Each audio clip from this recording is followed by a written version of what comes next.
చట్టాలను కాపాడాల్సిన డీఐజీ ప్రవీణ్ పచ్చ చొక్కా వేసుకుని మాట్లాడుతున్నారని విమర్శించారు వైఎస్ఆర్సీపీ ఎమ్మెల్సీ రమేష్ యాదవ్. 50 మందికి పైగా టీడీపీ గుండాలు మారణాయుధాలతో తమపై దాడి చేశారన్నారు. రిగ్గింగ్ దాడులు చేసి గెలవాలనే ఉద్దేశంతో కూటమి నేతలు ఉన్నారని మండిపడ్డారు. ఎన్ని అవరోధాలు సృష్టించినా పులివెందుల జెడ్పీటీసీ స్థానాన్ని కైవసం చేసుకుంటామంటున్న రమేష్ యాదవ్తో మా ప్రతినిధి అశోక్ ఫేస్ టు ఫేస్. పులివెందుల్లో టీడీపీ గోండాల దాడిలో గాయపడిన వైసీపీ ఎమ్మెల్సీ రమేష్ యాదవ్ ఉన్నారు. మనతో పాటు ఆయనతో మాట్లాడే ప్రయత్నం చేద్దాం. సార్, అసలు ఆ రోజు ఏం జరిగింది? అసలు ఆ దాడి జరుగుతున్న సందర్భంలో అప్పుడు అసలు మీకు ఎలా అనిపించింది? అసలుకు ఆ సన్నివేశం అనుకుంటేనే ఒకసారి గుండెలు కానీ ఇట్లా జలకరించిపోయేది. సినిమాలు చూసాం చాలా.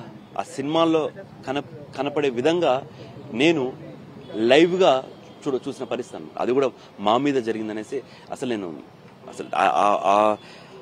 ఆ దాంట్లో నుంచి ఇంకా నేను బయటికి రాలేకున్న పరిస్థితి, ఆ షాక్ నుంచి బయటికి రాలేని పరిస్థితి ఈరోజు నాకు. మేము ఇన్ జనరల్గా మా నాయకులు కలవడానికి నల్గొండ పల్లెకు పోవడం జరిగింది.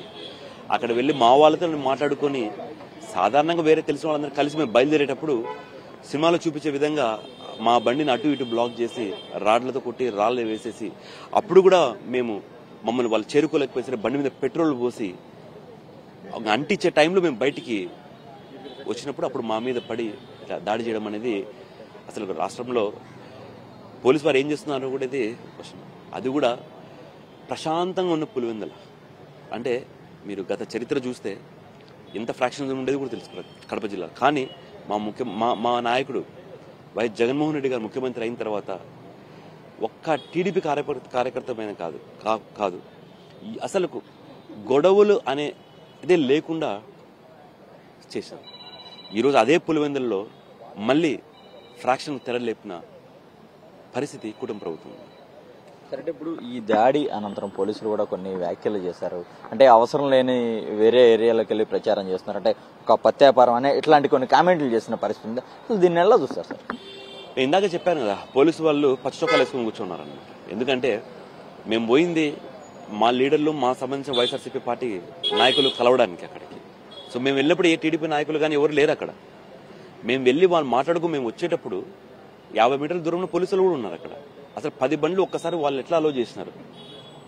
అలో చేశారంటే మీకు అర్థమైంది క్లియర్గా వాళ్ళు ఎంత ఈజీగా వాళ్ళ లోపల పంపించి మమ్మల్ని దాడి చేయడానికి వాళ్ళు సపోర్ట్ చేస్తారండి.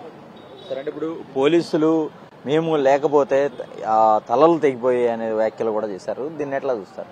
మళ్ళీ వాళ్ళు మా తలకాయలు పగిలిపోయినాయి, మా వాళ్ళకు మా చేతులు ఇరిగిపోయినాయి, కార్లన్నీ పగిలిపోయినాయి. వాళ్ళు ఏం చేసినారు ఇప్పుడు? అంటే వాళ్ళు ఉండి చేపించారనే కదా వాళ్ళు చెప్పే అర్థం. అంటే దీన్ని బట్టి చూస్తే ఆంధ్రప్రదేశ్ రాష్ట్ర ప్రజలందరికీ క్లియర్గా అర్థమవుతుంది పోలీస్ వ్యవస్థ ఏముందనేసి. అంటే ఈ ఘటన తర్వాత మీరు ప్రధానంగా ఏం డిమాండ్ చేస్తున్నారు? ఎందుకంటే ఒక 2 రోజుల్లోనే ఎన్నికలు జరగబోతున్నాయి. అంటే బేసికల్ ఇక్కడ ఏంటంటే ఫ్రీ అండ్ ఫెయిర్ ఎలక్షన్ లేదు, వాళ్ళు గెలిచే ఆస్కారం ఎక్కడా లేదు. కేవలం ప్రజలను భయభ్రాంతులు చేసి అక్కడ ఎలక్షన్స్ ఫ్రీగా జరగకోకుండా రిగ్గింగ్లో ఓటింగ్ కూడా చేసుకోవాలా.